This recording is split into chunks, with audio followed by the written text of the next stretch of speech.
It was our last night here, and the group had grown large.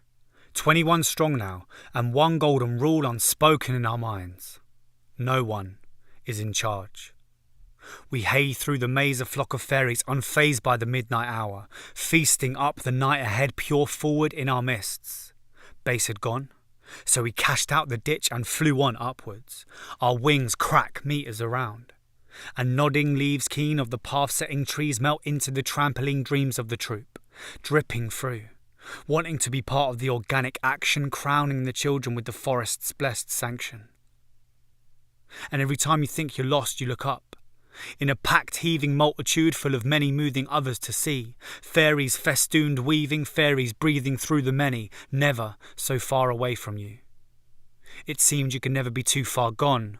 We flew on, until I saw the figurehead pair saw a bridge off. Fairies get attracted quick, and the sound of rushing water in rushing fairies says one thing: poo sticks. Our snake returns to huddle, and the fumbling muddle of frilled fairy bodies gets me seeking to centre in on the cuddle. Experience the warmth. I make tracks to smiling features, excited lights flashing around freckles and wide-eyed creatures who pull me in. The Bambi babe, turn around. The moment's got me. There. That girl.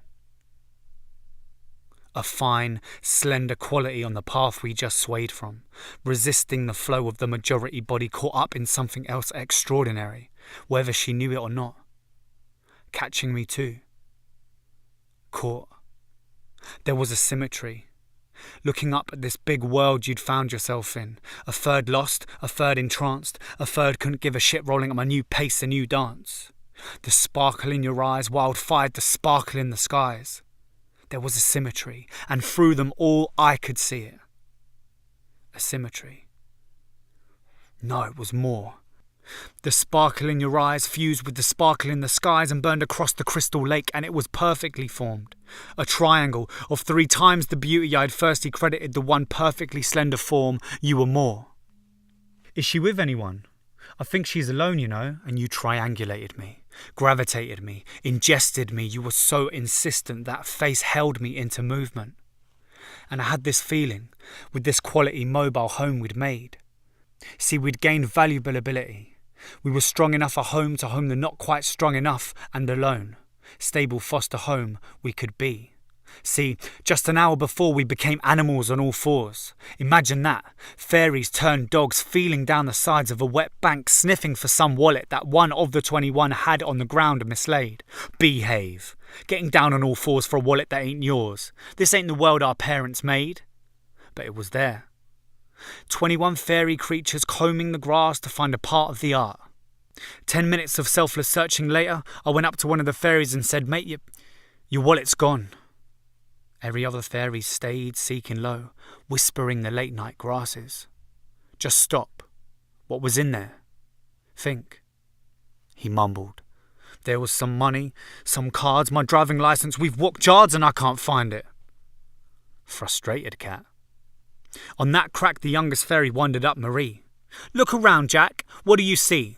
20 other fairies helping thee. Now you tell me, in which world of an open wallet would allow you to see this solid crown show of community?"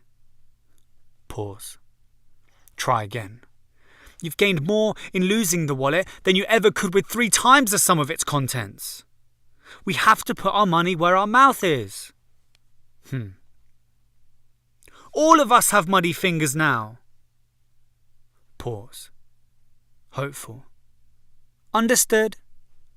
She stood, silent, stopped nose, blood, blonde frizzed hair recoiling behind with the feeling she's spoken out of line, trying to make shine from a daylight disaster, but trying to recline the cracking sky above us. She was right, upholding hard to eclipse the shine for that perfect dark beneath. Jack, staring out his scarecrow, rose the troop, and to 40 waiting eyes says simple: "Siblings, We found the wallet, now on with the night. On that 21 Fairy stood tall and took flight. A whole 360 degrees of time before we had to leave this place, and he got it right. We didn't have another spare 10 to waste. We were the wallet, and we needed to be spent, to spend the night without a dab of repent. We were here to win, and we were hungry for more, and no material would stop our all-encompassing gorge. We'd gone way beyond a midsummer night's dream. We were a dream team of fiends in a rapacious regime, a single solid shared thought that crowned us all to impress the tempting night, then swallow it all. Thank fuck we were in the forest. In the city we'd be scum. 21, on a mad one. Too much time. Far too much money. Maybe it's everything wrong with the world, but I think too quick, fuck it. Back to the girl. Every time. My thoughts slowed and my body quickened as I felt a somatic relation to your bewildered position. The ground silk roped my eyes, blackened at your face, trying not to jar the web but being pulled in you at pace. I came into your space and pushed my hand into yours, and you responded like I was lost. Hi, just too pure. I hadn't planned what next. I just moved, and your scouter in our pack tight roped and nudged you too. Held your waist with thin fingers, we stared each at one eye, gave you the warmest hug you'd had and said everything's going to be fine. We sealed our promise with a kiss on either side of your nose and said you, stray cat, are with us now, and you'll never go alone. Stray cat froze. No, she whispered, incredulous. Look into my eyes, can't you see they're open wide? Would I lie to you, stray cat, would I lie to you? And the smile that time can't stain. You stood still, astonished, so thankful for our deed, and riposted with a share-sized bottle of black something. Something was meant to be. I pulled you free, the stars released, and bang! Like that, the new doe was doted, and all the little fairies struggled to get closest. I went up to this tree and snapped off one of his branches. Just need to borrow this, yeah? He didn't answer. I snapped it again so it was twice done, pushed one into your palm, hand over your thumb. Fairies parted. The forest watched. The human highway was miles away now, too far away. You were ours. So, you want to be a fairy, yeah? The fairies tingled at the oncoming initiation. The river rushed with excitement. I walked you to the edge. Tentative steps. What the fuck's coming next? I just met this fairy and his friends. The water churned harder at the sight of the doe. Her empty stomach echoed back at the deep dark below. You put on a brave face, too scared to run, thinking shit, death by 21 fairies, what the fuck have I done? Right, stranger, you want to fly away in our manger? She stood there baffled, stick in hand like a shit Hermione Granger. Endangered you remained, and so remained the remainder, but then the moment slapped your face and awaked that slice of sexy danger. I fall 4 and said after 3, that's too long. On 2, she sparked straight back at me. Registering the stage we made, her arm grew out, her eyes tightened, feeling the time had come to play her part, become the art. Fuck the remainder, fuck the leftover part. I'm a much bigger player in this much bigger game, a new aim. 21's done, 22's anew. 1, 2, adieu. Even though she said on 2, she still dropped it on the 3. Even though she gave me a due, I still weren't fucking ready. The fairies exploded and chased across the bridge. I fumbled a bit, dropped the stick but held the bottle, bolted over the bridge and squished now 22 against the waist-high wattle, screaming, leering, cheering into the dark, hollow blank, and instead of seeing nothing, spat a landscape canvas. This doe's debut, this fresh 22, brought a chorus of fairies raucous to the very edge of their pure imaginative heads, screeching into the dark, crying for more, and the forest returned its promise with a furious roar. They all saw her floating twig first, they were all sure. Stray cat was ours to adore, this doe was more. She had won and passed the test and took a bow. She was a cat like us now. The fairies swallowed her. Their colourful adornments congratulated the newcomer, and this sparkled in another eruption, and blinded by the fantastic lights we wandered again through the night. And Stray Cat was made. A fairy from nothing became. The colours changed. The terrain deranged, kept rearranging strange under my feet. I managed to smile and could only manage a stutter, cluttered by scores and more fairies, fighting the hours. Everything blurred. The carnival returned. Blurred, I stumbled on. The fairies burned. Our flock, like a sphere of many-coloured glass, fired through the black night of temporality.